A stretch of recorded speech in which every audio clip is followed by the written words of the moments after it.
সম্মানিত উপস্থিতি,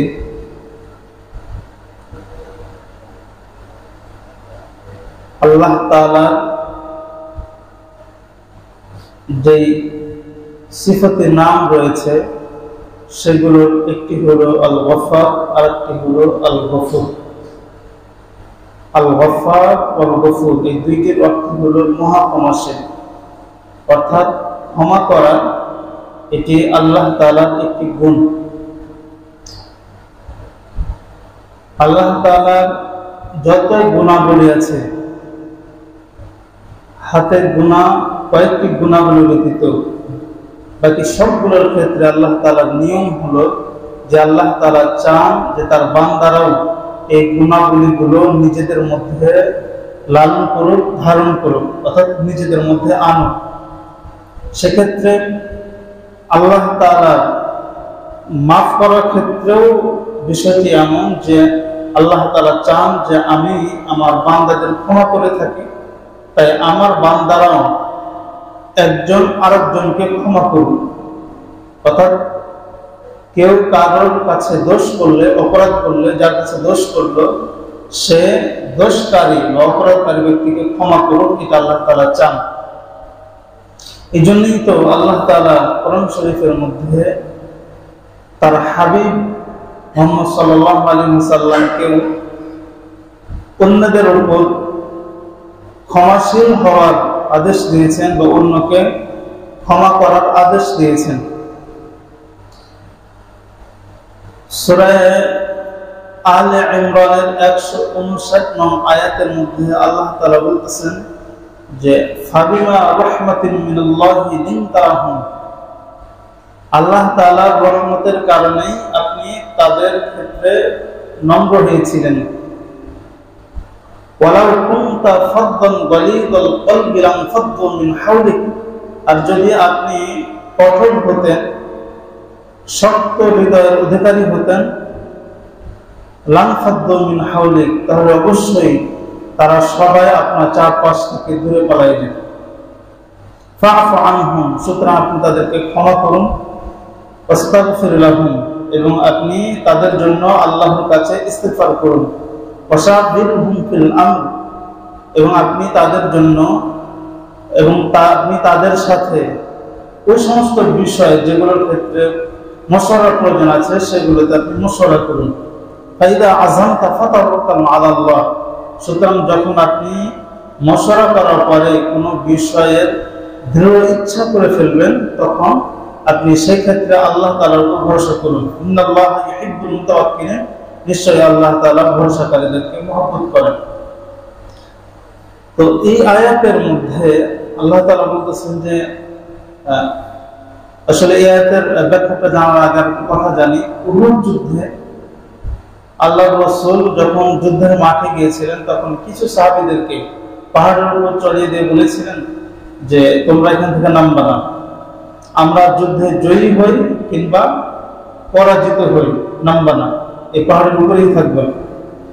উহুদ যুদ্ধের প্রাথমিক অবস্থায় মুসলমানদের বিজয় হয়। এই বিজয় দেখে পাহাড়ের উপর যে সমস্ত সাহাবায়ে দায়িত্বরত ছিল তারা রাসূলের কথা অমান্য করে নিচে নেমে গিয়েছিল। তো নিচে নামা যাওয়ার পরে কাফের যারা ছিল তারা ওই পাহাড়ের উপর থেকে আক্রমণ করে এবং পরবর্তীতে মুসলমানরা পরাজিত হয়ে যায়। তো যখন পরাজিত হয়, তো এই পরাজিত হওয়ার কারণ ছিল সাহাবায়ে রাসূলের কথা মানে নাই। তাই তো ওই সময় রাসূল কঠোর হন নাই, নম্র ছিলেন। তো এটাই বলতেছে যে ফাবিমা রাহমাতিন মিনাল্লাহি লিনতা লাহুম, আপনি উহুদের মাঠে সাহাবীদের জন্য যে নম্র আচরণ করেছিলেন, এই নম্র আচরণটা আল্লাহ তাআলার রহমত আপনার উপর ছিল বিধায় আপনি নম্র হয়েছিলেন। আর যদি আপনি কঠোর হৃদয়ের হতেন তাহলে আপনার আশপাশ থেকে সাহাবায়ে পালিয়ে যেত। আপনার ব্যবহার খারাপ করার কারণে, আপনি ব্যবহার খারাপ করেননি, ভালো ব্যবহার করেছিলেন। ফা'ফু আনহুম, আপনি যেহেতু নম্রই হয়েছেন তাই আপনি তাদের অপরাধগুলোকে মাফ করে দিন। শুধু মাফ করবেন এমনটা না, বরং তাদের জন্য আল্লাহর কাছে ইস্তিগফার করুন, আল্লাহর কাছে তাদের জন্য ক্ষমা চান। তো এই আয়াতের মধ্যে আল্লাহর রাসূলকে আল্লাহ তাআলা বলতেছেন যে ওই সমস্ত সাহাবারা যারা আপনার কথা উহুদ যুদ্ধে মানে নাই, এদেরকে আপনি মাফ করে দেন। সুতরাং এই আয়াত দ্বারা এটা প্রমাণিত হয় যে আল্লাহ তাআলা স্বয়ং তার হাবিব মুহাম্মদ সাল্লাল্লাহু আলাইহি ওয়াসাল্লামকে তার অধীনস্থ যে সমস্ত সাহাবা কিরামরা ছিল তাদেরকে মাফ করার কথা বলেছেন। শুধু মুহাম্মদ সাল্লাল্লাহু আলাইহি ওয়াসাল্লামকে মাফ করার কথা বলেন না এমনটাও না, বরং আমরা যারা আছি রাসূল আকরাম সাল্লাল্লাহু আলাইহি ওয়াসাল্লাম উম্মত, আমাদেরকেও আল্লাহ তাআলা অন্যকে মাফ করার আদেশ দিয়েছেন। সূরা নূরের 22 নং আয়াতে আল্লাহ তাআলা বলতেছেন যে ওয়ালা ইয়াতালি উলুল ফাদলি মিনকুম, যে তোমাদের মধ্য থেকে ওয়ালা ইয়াতালি উলুল ফাদলি মিনকুম ওয়াসআতি, তোমাদের মধ্য থেকে যারা শ্রেষ্ঠ ব্যক্তি এবং যারা মালওয়ালা এরা যেন কখনোই পছন্দ না খায় আন ইউতু উলিল কুরবা ওয়াল মাসাকিন ওয়াল মুহাজিরিন ফি সাবিলিল্লাহ, এর পছন্দ যেন কখনোই না খায় যে তারা তাদের মালগুলো দিবে না নিকটতম আত্মীয়দেরকে, মিসকিনদেরকে এবং আল্লাহর রাস্তায় যারা হিজরত করছেন এদেরকে। ওয়াল ইয়াফু ওয়াল ইয়াসফাহু, উচিত যে তারা যেন সবাই অপরাধীদেরকে মাফ করে দেয় এবং অপরাধীদের দোষগুলো থেকে চোখটা বন্ধ রাখে। আলা তুহিব্বুনা আন ইয়াগফিরাল্লাহু লাকুম, তোমরা কি এটা চাও না যে আল্লাহ তাআলা তোমাদেরকে মাফ করুক? আল্লাহু গফুরুর রহিম, আল্লাহ তাআলা মহা ক্ষমাশীল মহা দয়াবান। তো এই আয়াতটির তরজমা এটি, এর ব্যাখ্যা একটু আছে। ব্যাখ্যা এরকম যে হযরত আয়েশা সিদ্দিকা রাদিয়াল্লাহু তাআলা আনহাকে জিনার তুহমত দিয়েছিল, যেটাকে শরীয়তের পরিভাষায় ইফক আযীম বলে, যে বড় গুনাহ বলে। তো হযরত আয়েশা সিদ্দিকা রাদিয়াল্লাহু তাআলা আনহাকে কিছু মানে মূলত মুনাফিক যারা তারা এই তুহমতটা লাগাইছিল, জিনার তুহমত। তো ওই সময় কিছু মুসলমানরা এর সাথে জড়িয়ে যায়। তো সেই মুসলমানগুলোর মধ্যে থেকে একজন ছিল হযরত মিসতাহ। তো হযরত মিসতাহ টোটাল খরচ বহন করতেন হযরত আবু বকর সিদ্দিক রাদিয়াল্লাহু তাআলা আনহু। তো যখন আবু বকর সিদ্দিক রাদিয়াল্লাহু তাআলা আনহু মেয়েকে জিনার তুহমত দিয়েছে, তার ভিতরে মিসতাহ জড়িত, তখন আবু বকর রাদিয়াল্লাহু তাআলা আনহু খুব রাগান্বিত হয়েছিল। হওয়ার পরে বলছিল যে আমি এর টোটাল খরচ অফ করে দিলাম, আল্লাহর নামে কসম খেয়ে বলেছিল। তখন আল্লাহ তাআলা আয়াত নাযিল করেছেন যে যারা বড় লোক, যারা সম্মানী ব্যক্তি, এরা যেন এই কসম না খায় যে তারা মাল দান করবে না আত্মীয় স্বজনকে, মিসকিনকে, যারা আল্লাহর রাস্তায় হিজরত করেছে এদেরকে। ওয়াল ইয়াফু ওয়াল ইয়াসফাহু, মানুষ হিসেবে তো মানুষ ভুল করবে, যারা ভুল করছে সুতরাং এদের উচিত যারা ভুল করছে তাদেরকে মাফ করে দেওয়া। তো এই আয়াতের মধ্যে আল্লাহ তাআলা যত মুসলমান আসবে সবাইকে এদের মধ্যে থেকে যখন একজন আরেকজনের কাছে ভুল করবে, তো যাদের কাছে ভুল করবে এদেরকে, ভুলকারীদেরকে মাফ করার কথা বলছেন। সুতরাং আগের আয়াত আর এই আয়াত, এই দুই আয়াত দ্বারা প্রমাণিত হয় যে আল্লাহ তাআলা মহা ক্ষমাশীল। আল্লাহ তাআলা চান যে তার বান্দারাও ক্ষমাশীল হোক। এই জন্যই আল্লাহ তাআলা তার হাবিবকে আমাদের প্রতি ক্ষমাশীল হওয়ার আদেশ দিয়েছেন। এই জন্যই তো রাসূল আকরাম সাল্লাল্লাহু আলাইহি ওয়াসাল্লাম কোনোদিন কখনো কারোর কাছ থেকে প্রতিশোধ গ্রহণ করেন নাই। কারোর যখন ভুল হয়েছে ব্যক্তির স্বার্থে, নিঃস্বার্থে কখনো প্রতিশোধ নেন নাই, মাফ করে দিয়েছেন।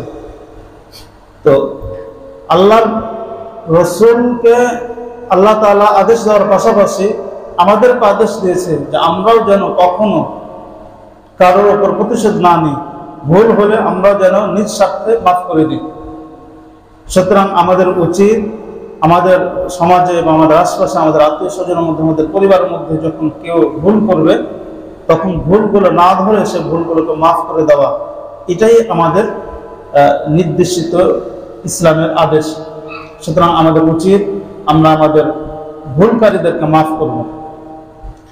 এখন কথা হলো যে আমরা আমাদের ভুলকারীদেরকে যদি মাফ করি তাহলে কি আল্লাহর আদেশ পালনই হবে শুধুমাত্র, নাকি ভুলকারী বা অন্যের দোষ মাফ করলে অন্যের দোষ যে মাফ করবে সে আরো ফজিলত পাবে? তো অন্যের দোষ মাফকারী ব্যক্তি আল্লাহ তাআলার কাছ থেকে আরো অনেক ফজিলত সে পাবে।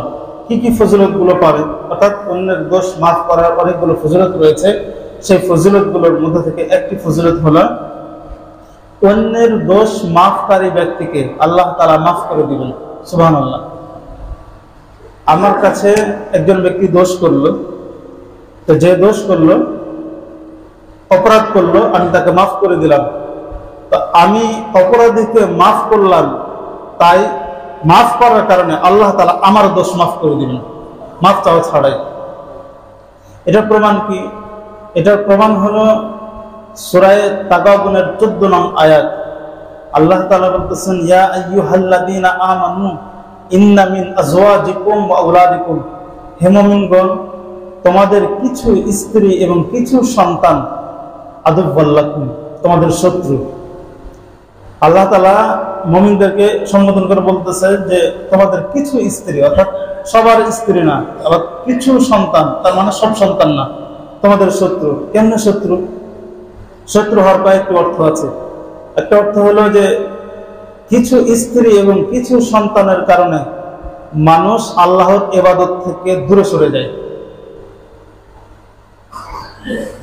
শত্রু হওয়ার আরেকটা অর্থ হলো কিছু স্ত্রী এবং কিছু সন্তানের কারণে মানুষ আত্মীয়তার বন্ধন ছিন্ন করে না? স্ত্রী স্বামীকে বলে, কিছু স্ত্রী, সব না, তোমার মা বাপকে খরচ দেওয়া বন্ধ করতে হবে, ইনকাম করছো তুমি, বাপ মাকে কিসের টাকা দেওয়া। স্বামী যখন বোনদের, ভাগিনীদের, ভাগিনাদের, আত্মীয় স্বজনদের কোনো কিছু দান করে, তখন স্ত্রী বলে যে এদেরকে কোনো কিছু দেওয়া যাবে না। তো অনেকে আমরা এরকম আছি, স্ত্রীদের কথা শুনে মা বাপকে টাকা দেই না, ভরণ পোষণ দেই না। আমরা অনেকে এরকম আছি যে স্ত্রীদের কথা শুনে আমরা আমাদের আত্মীয় স্বজন, বোনের সন্তানদের, ভাইদের সন্তানদের আমরা কিছুই দান করি না। তো দেখা যাচ্ছে যে এক সময় আমাদের মাঝে দ্রুত সৃষ্টি হয়। এই দ্রুত সৃষ্টি হওয়ার একমাত্র কারণ হচ্ছে আমাদের স্ত্রী। আবার আমাদের ছেলেদের কারণে কিন্তু আমরা এরকম করি না। যখন আমাদের সন্তান থাকে, একটা জিনিস আমরা আমাদের সন্তানদের কি দিই, কিন্তু আমার ভাই বোনদের সন্তানদের দেই না। কেন দেই না? কারণ তাদের মা বাপ, তারা আমার সন্তানকে কিছু দেয় না, তাই আমি দেই না। আমরা কিন্তু এরকম হয় না, যে আমার ভাই আমার সন্তানকে কিছু খাবার দিল না, বা আমার ভাবি, তাই আমি এটার জেরা আমি বলি যে তার সন্তানকে আমি কিছু দিব না। তাহলে এই যে না দিতে দিতে এক সময় দ্রুত সৃষ্টি হলো। এই দ্রুত সৃষ্টি হওয়ার কারণ কি হলো? আমার সন্তান, আমার স্ত্রী। তো আবার শত্রু হওয়ার আরেকটা অর্থ আছে, যে কিছু স্ত্রী, কিছু সন্তান গুনাহে লিপ্ত হওয়ার কারণ হয়। কেমন গুনাহে লিপ্ত হওয়ার কারণ হয়? যে একজন চাকরি করে, তার যে ইনকাম, সেই ইনকাম দিয়ে স্বাভাবিক কোনোভাবে চলতে পারে, কিন্তু স্ত্রীর চাহিদা বেশি হওয়ায়, সন্তানদের চাহিদা বেশি হওয়ায় সে অবৈধ পন্থায় ইনকাম করার চেষ্টা করে, ঘুষ নেওয়ার চেষ্টা করে, অন্যের হক ছিনিয়ে নেওয়ার চেষ্টা করে। কারণ সন্তানের মুখে হাসি ফুটাবে তাই, স্ত্রীর মুখে হাসি ফুটাবে তাই, তাই না?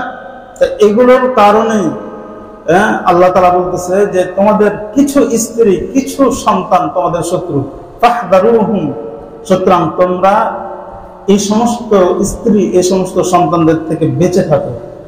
এরপর আল্লাহ বলতেছেন যে ওয়া ইন তাফু ওয়া তাসফাহু ওয়া তাগফিরু, এমন স্ত্রী, এমন সন্তান যদি কারোর থেকে থাকে, তাহলে কি স্ত্রীকে তালাক দিয়ে দিবে বা সন্তানকে ত্যায্যপুত্র করবে? আল্লাহ বলছে এটাও করা যাবে না। বরং তাদের খারাপ কাজগুলো গ্রহণ না করে, খারাপ কথাগুলো গ্রহণ না করে তোমরা তোমাদের মতন থাকো। আর স্ত্রীরা ভুল করলে তাদের ভুলগুলোকে মাফ করো, সন্তান ভুল করলে সেই ভুলগুলোকে তোমরা মাফ করো। যদি মাফ করো ফাইন্নাল্লাহা গফুরুর রহিম, তাহলে নিশ্চয়ই আল্লাহ তাআলা অনেক ক্ষমাশীল, অনেক দয়াবান। অর্থাৎ স্ত্রীর অপরাধ হলে স্ত্রীকে ডিভোর্স না দিয়ে ক্ষমা করে তাকে তার মতন রেখে দিয়ে যদি সংসার করতে পারো, সন্তান অপরাধ করলো ত্যায্য পুত্র না করে এগুলোর উপর ধৈর্য ধারণ করে যদি মাফ করে চলতে পারো, আল্লাহ তাআলা বলতেছেন স্ত্রী সন্তানকে মাফ করলে আল্লাহ তাআলা তোমাকে মাফ করে দিবেন। সুবহানাল্লাহ। তো এই আয়াত দ্বারা প্রমাণিত হলো যে একজন ব্যক্তি যদি অপরাধীকে মাফ করে, তার অপরাধীকে মাফ করার কারণে আল্লাহ তাআলা মাফকারী ব্যক্তির অপরাধকে মাফ করে দিবেন। তাহলে অন্যের দোষ মাফ করার 1 নম্বর ফজিলত পেলাম। 2 নম্বর ফজিলত হলো অন্যের দোষ মাফকারী ব্যক্তির মাফ করার কারণে তার সম্মান আরো বেড়ে যায়। সুবহানাল্লাহ।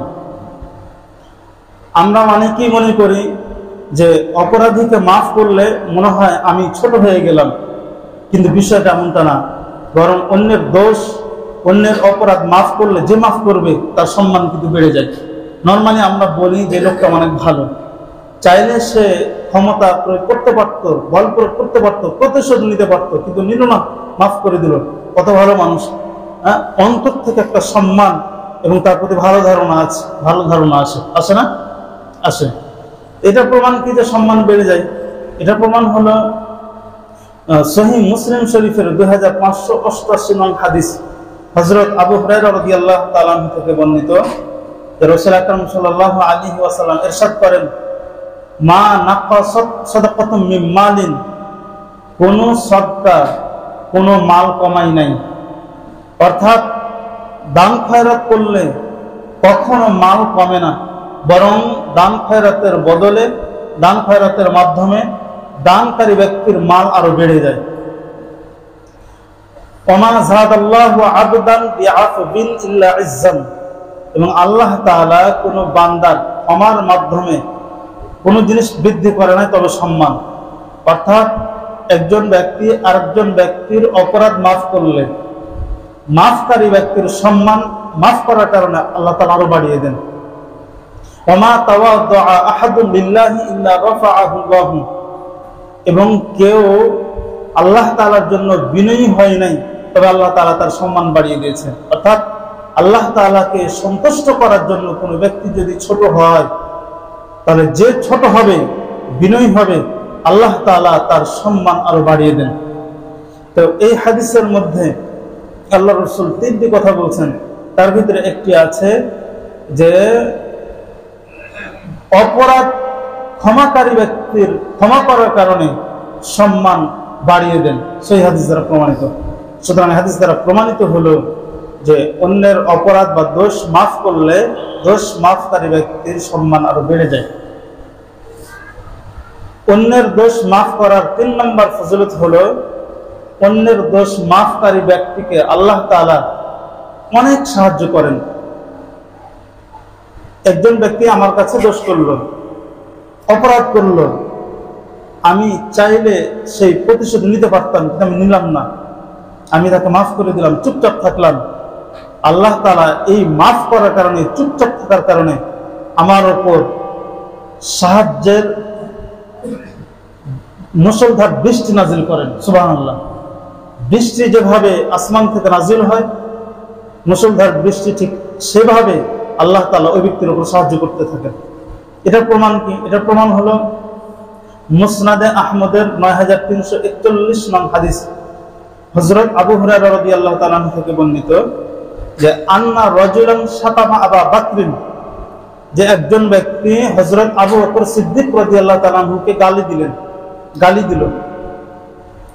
তো আবু বকর সিদ্দিক রাদিয়াল্লাহু তাআলা কে যখন একজন ব্যক্তি গালি দিল, ওই সময় আবু বকর সিদ্দিক রাদিয়াল্লাহু তাআলা গালির প্রতি উত্তর করলেন না, চুপ ছিলেন।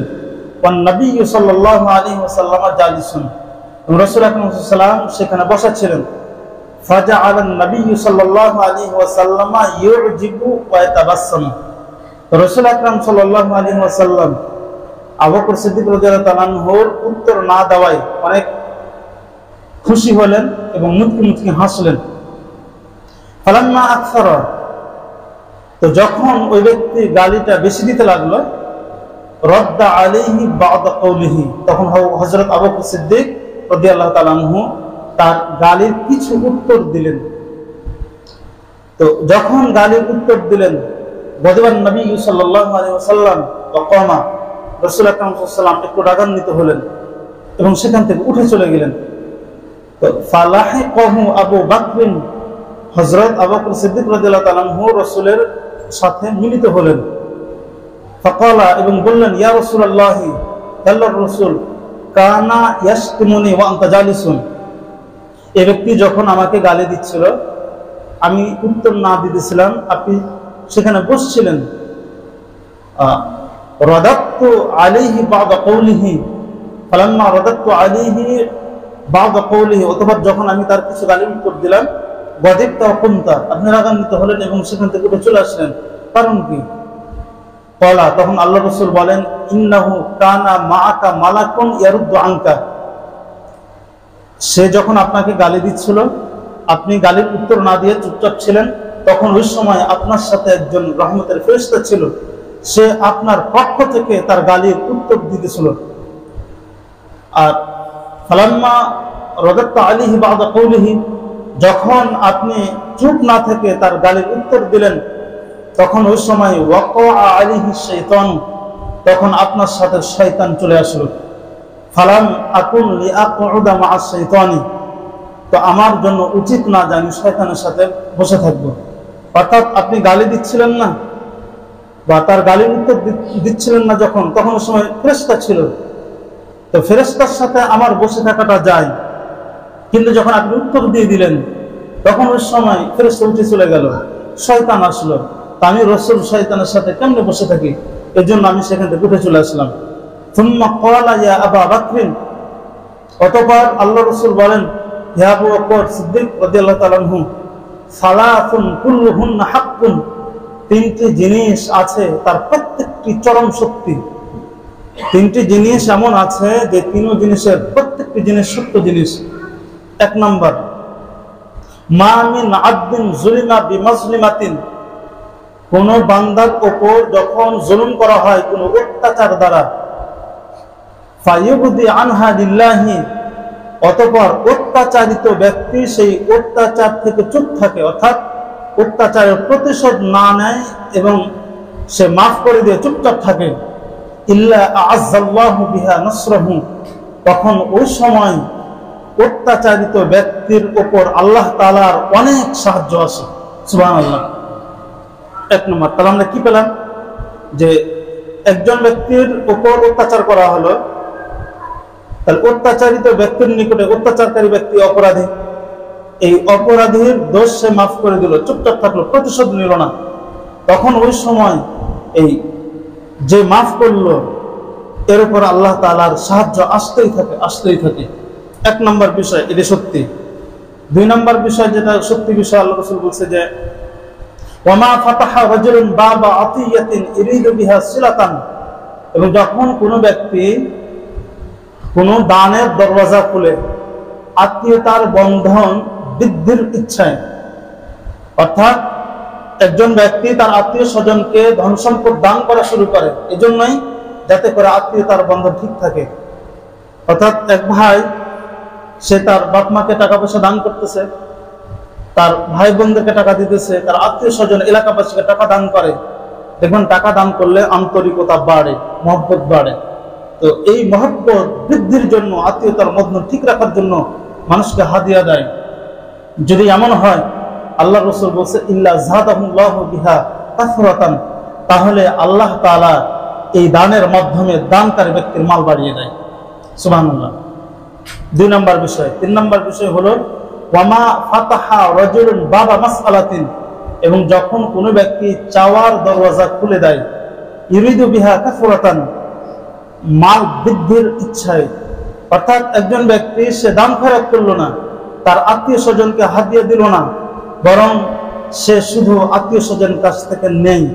অনেক এরকম আছে, সে কখনো কাউকে দেয় না, সে খালি নিতে চায়, বাপ মার কাছ থেকে নিতে চায়, সন্তান ভাইদের কাছ থেকে নিচ্ছে, বোনদের কাছ থেকে নিচ্ছে।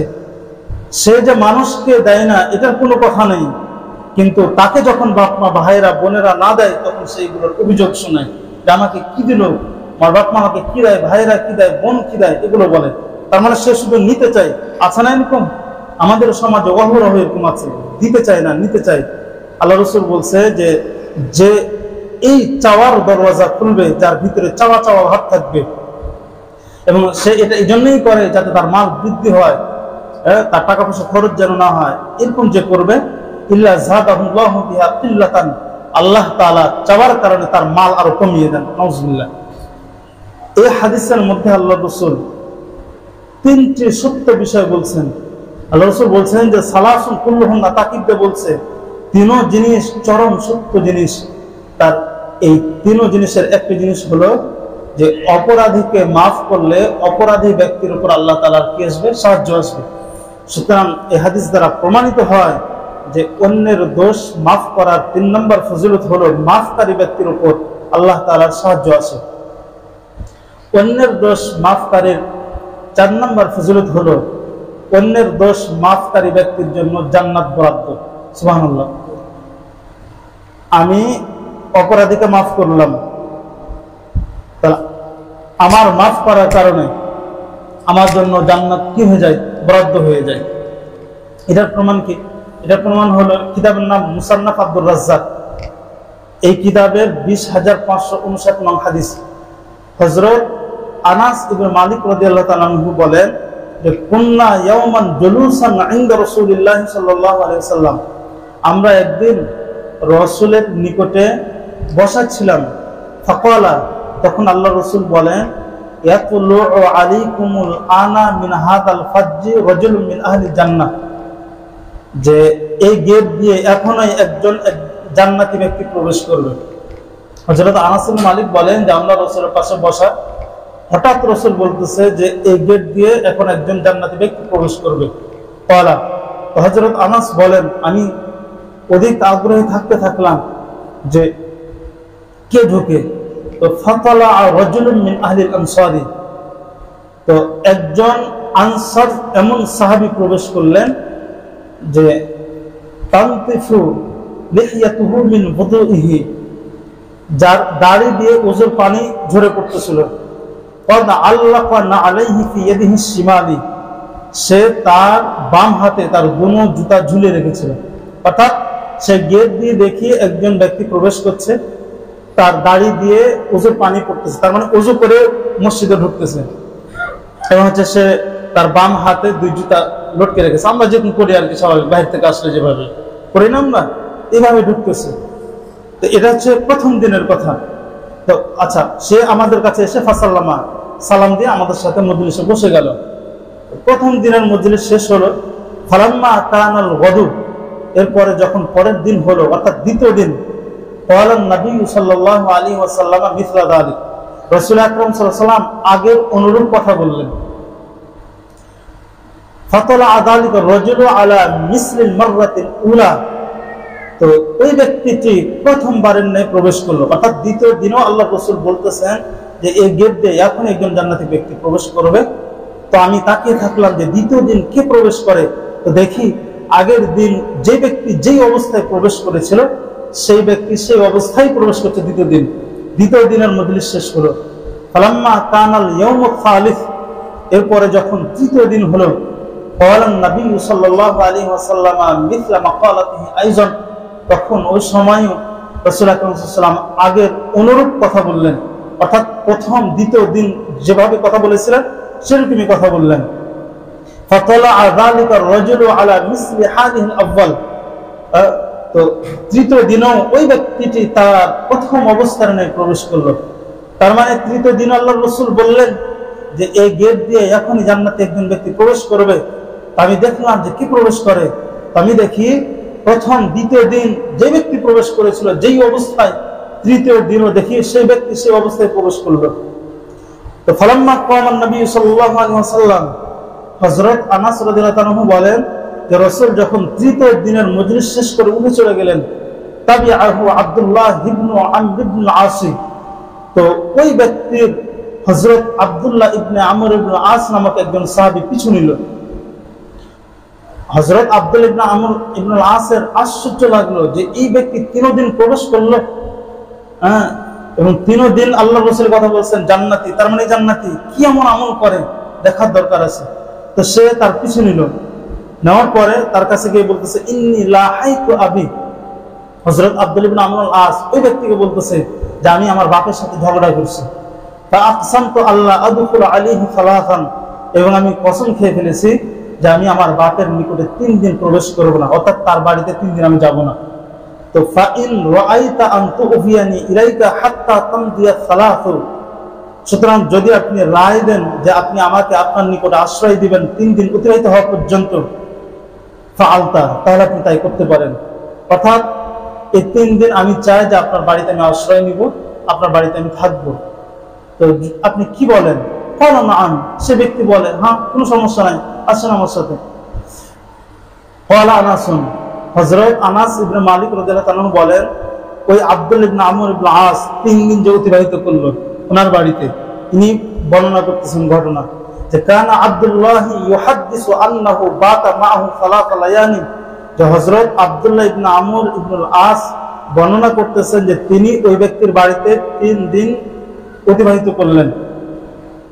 তো ফালাম ইয়ারাহু ইয়াকুমু মিনাল লাইলি শাইআন, তো আব্দুল্লাহ ইবনে আমর ইবনে আস ওই ব্যক্তিকে রাত্রে কোনো ইবাদত করতে দেখলেন না।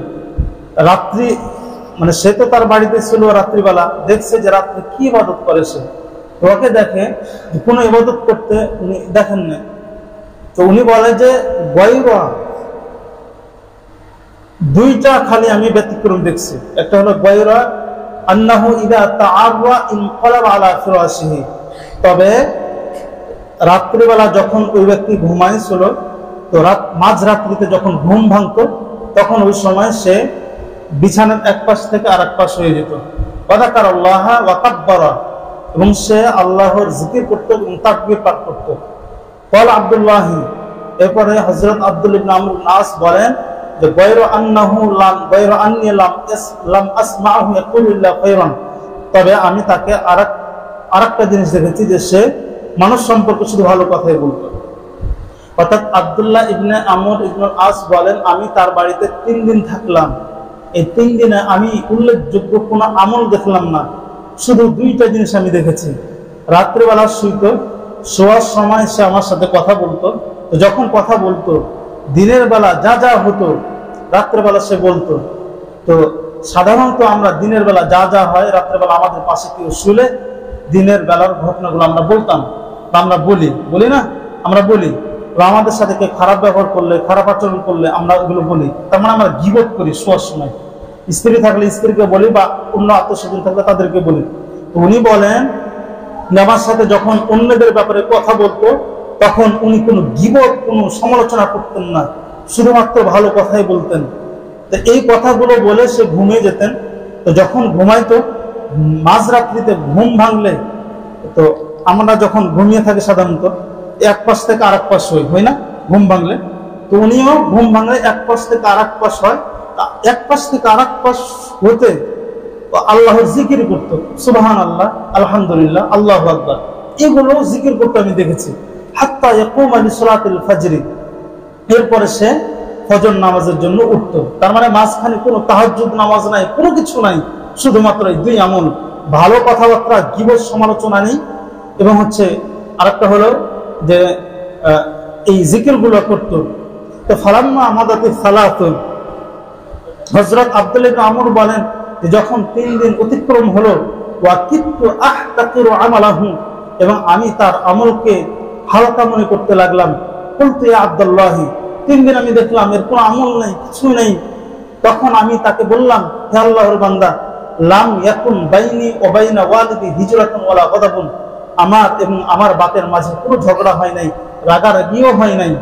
ওয়ালাকিন্নী সামি'তু রাসূলুল্লাহ সাল্লাল্লাহু আলাইহি ওয়াসাল্লাম ইয়াকুলু, তবে আমি এরকম কেন করলাম আপনার সাথে, যে আমি আল্লাহর রাসূলকে বলতে শুনেছি, ইয়াতলুল আনা আলাইকুম রাজুলুম মিন আহলিল জান্নাতি, যে এই গেট দিয়ে এখন একজন জান্নাতি ব্যক্তি প্রবেশ করবে, এই কথা বলতে শুনেছি। ফাতালাআতা সালাসা মাররাতিন, রাসূল 3 বার এই কথা বলছেন, আর 3 বার আপনি সেই গেট দিয়ে আমাদের ওখানে প্রবেশ করেছিলেন। ফাআরাদতু আন আবিয়া ইলাইকা, তো আমার মনে ইচ্ছা জেগেছিল যে আমি আপনার সাথে রাত্রি যাপন করব, লিআনজুরা মা আমালু, যাতে আমি আপনার আমল দেখতে পারি যে আপনি কি রাত্রিতে আমল করেন, রাত্রিতে কি আমল করেন, যার বিনিময়ে আপনি জান্নাতের সুসংবাদ পেয়েছেন। বা আক্তাদিয়া বিকা, যাতে আমি আপনার অনুকরণ করতে পারি আমলের ক্ষেত্রে, অর্থাৎ আপনার আমলগুলো আমি দেখবো, দেখার পরে সে আমলগুলো আমি করবো, তাহলে আমিও জান্নাতি হব। এজন্য আমি 3 দিন আপনার বাড়িতে ছিলাম। ফালাম আরাকা তা'মালু কাবীর আমালিন, আমি তো আপনাকে 3 দিনে কোনো বড় আমল করতে দেখলাম না। ফামাল্লাযী বালাগা বিকা মা ক্বালা রাসূলুল্লাহ সাল্লাল্লাহু আলাইহি ওয়াসাল্লাম, সুতরাং সেই আমলটা কি, যেই আমলের কারণে আপনাকে সেই জায়গাতে পৌঁছেছে যেই কথা আল্লাহ রাসূল বলেছেন, অর্থাৎ আপনাকে দুনিয়াতে জান্নাতের সার্টিফিকেট আল্লাহ রাসূল দিয়েছেন। কি আমল, যে আমলের কারণে আপনি জান্নাত পেয়েছেন?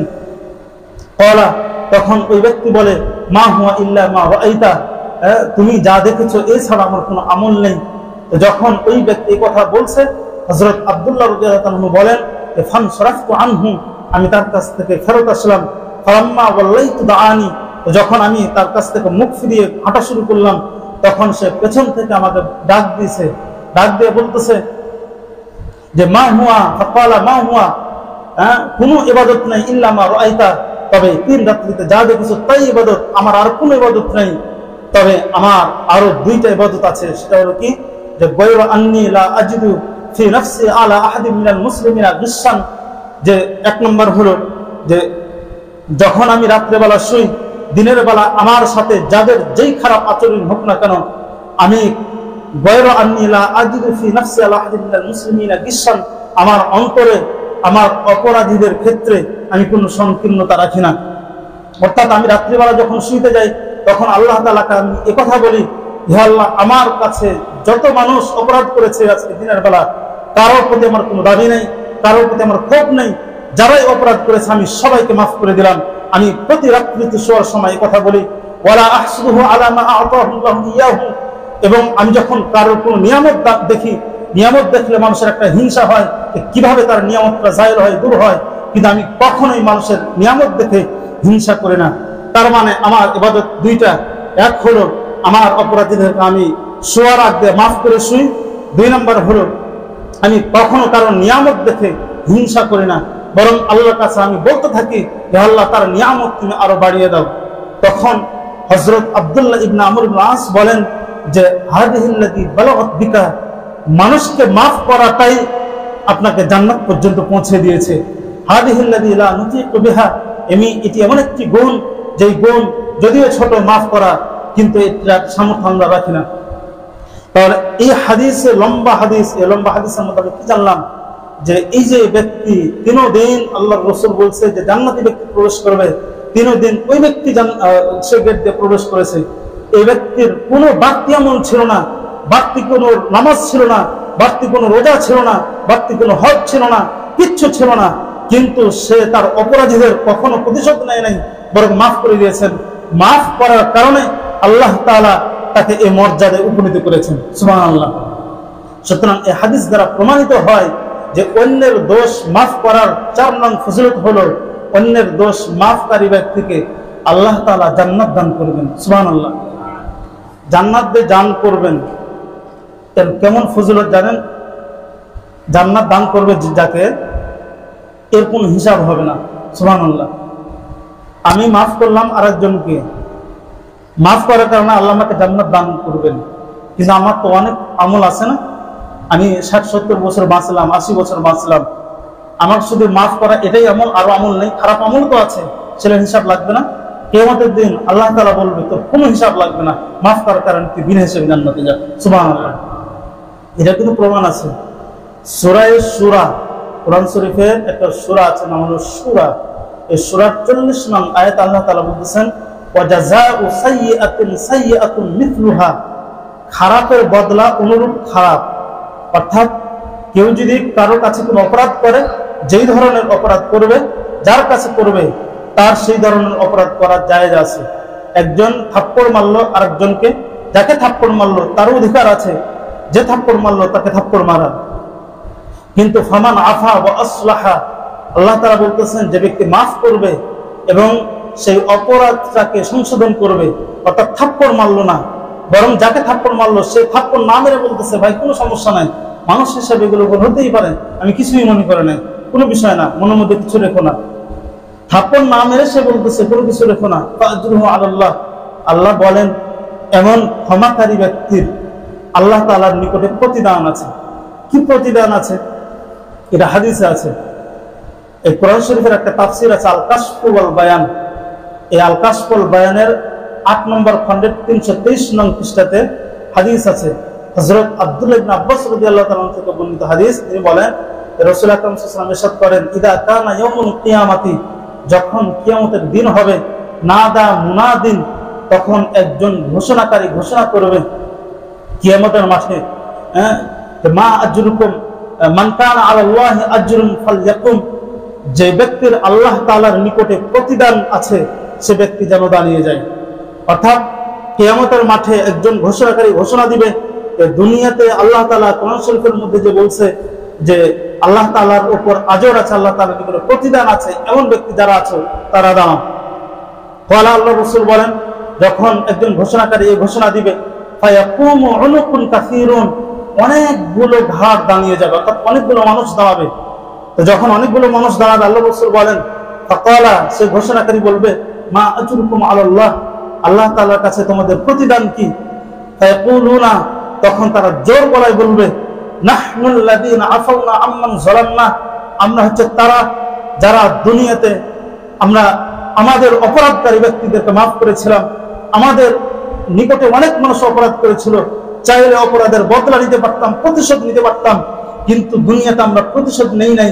কারণ কোরআন শরীফে আমরা শুনেছিলাম যে ফামান আফা ওয়া আসলাহা ফাজরুহু আলাল্লাহ, যে ব্যক্তি মাফ করবে, সংশোধন করবে, আল্লাহ তাআলার কাছে প্রতিদান আছে। এই প্রতিদান আশায় আমরা প্রতিশোধ নেই নাই। আজকে আমাদের আল্লাহ তাআলার কাছে প্রতিদান আছে, সে প্রতিদান নিতে চাই। তো যখন এ কথা তারা বলবে যে মাফ করছি, তাই প্রতিদান চাই, ফায়াকুলু লাহুম, তাদেরকে বলা হবে, উদখুলুল জান্নাতা বিইজনিল্লাহি, তোমরা আল্লাহর আদেশে বিনা হিসাবে সরাসরি জান্নাতে যাও। সুবহানাল্লাহ। তাহলে অন্যের দোষ মাফকারী ব্যক্তির 4 নম্বর ফজিলত হলো, মাফকারী ব্যক্তিকে আল্লাহ তাআলা কি দান করবেন? জান্নাত দান করবেন, তাও আবার কি? বিনা হিসাবে, তাই না? তা আমরা আজকে যে আলোচনা হলো, সেই আলোচনা দ্বারা কি শিখলাম? এটা শিখলাম আল্লাহ তাআলা ক্ষমাশীল। 2 নম্বর, আল্লাহ তাআলা এটা চান যে তার বান্দারা অন্যের প্রতি ক্ষমাশীল হোক। এই জন্যই আল্লাহ তাআলা আল্লাহ রাসূলকে ক্ষমাশীল হওয়ার আদেশ দিয়েছেন, আমাদেরকে দিয়েছেন। রাসূল কখনো প্রতিশোধ নেন নাই, ক্ষমাই করে গেছেন নিজ স্বার্থে। দিনের সাথে কিছু ক্ষেত্রে কঠোর হয়েছে, সেটা ভিন্ন কথা। সুতরাং আমাদের উচিত আমরা অন্যের প্রতি কি হব? ক্ষমাশীল হব, প্রতিশোধ গ্রহণ করব না, ইনশাল্লাহ। ঠিক আছে না? কিন্তু এটাই সত্যি কথা যে আমরা ক্ষমা তো দূরের কথা, কারোর দোষ হয় না, দোষটা কেমনে কেমনে বানিয়ে মানুষের সামনে উপস্থাপন করা যায় সেই চিন্তায় থাকি, তাই না? এগুলোই হইতেছে এখন। এক পরিবারে 2 ভাই আছে, বড় ভাই যখন আমরা দেখি বাপ ছোট ভাইকে বেশি মহব্বত করে, তখন বড় ভাই কেমনে বাপের সামনে ছোট ভাইয়ের দোষ বানিয়ে বানিয়ে বলা যায় সেই ধান্দায় থাকে। বাড়িতে 3 বউ আছে, 3 বউয়ের এক বউয়ের আচরণ অনেক ভালো, নর্মালি যার আচরণ ভালো হবে তাকে শ্বশুর শাশুড়ি বেশি মহব্বত করবে, তাকে মহব্বত করে। আরো 2 বউ চিন্তা করে কেমনে এর দোষ বের করে শ্বশুর শাশুড়িকে কথা বলা যায়, মিথ্যে মিথ্যে কথা বলে, অপরাধ হয় না, অপরাধ বানিয়ে বানিয়ে অপরাধ বলে। সমাজে আমরা এরকমই কিছু মানুষ আছে যারা অপরাধী না, ভালো মানুষ, সমাজে সবাই ভালো চিনে, কিন্তু কেমনে খারাপ বানানো যায় এই চিন্তা আমরা থাকি। যেখানে দোষ মাফ করার কথা আছে, আমরা দোষ পাই না, দোষ বের করে দোষ তৈরি করি না আমরা। যারা এগুলো করেন তারা অনেক খারাপ কাজ করেন। হ্যাঁ, আমরা দোষ মাফ করব। দোষ যদি আমরা মাফ করি তাহলে আমরা এই ফজিলত গুলো পাবো না? এক হলো আমরা মানুষের দোষ মাফ করব, আল্লাহ আমাদের দোষ মাফ করবে। ঠিক আছে না? আমরা মানুষের দোষ মাফ করব, আল্লাহ তাআলা আমাদের সমাজে সম্মান বাড়াবে। আমরা অন্যের দোষ মাফ করব, আল্লাহ তাআলা আমাকে সাহায্য করবেন। অন্যের দোষ মাফ করব, আল্লাহ তাআলা আমাদেরকে বিনা হিসাবে জান্নাত দান করবেন। আমরা এই ফজিলতগুলো চাই কি চাই না? সবাই বলবেন চাই না? তাহলে আমরা আজ থেকে কোনো অপরাধীকে শাস্তি দিব না, মাফ করবো ইনশাল্লাহ। আমাদের সমাজে চলাফেরা করতে যেই অপরাধগুলো হয় আমরা মনে রাখবো ইনশাল্লাহ।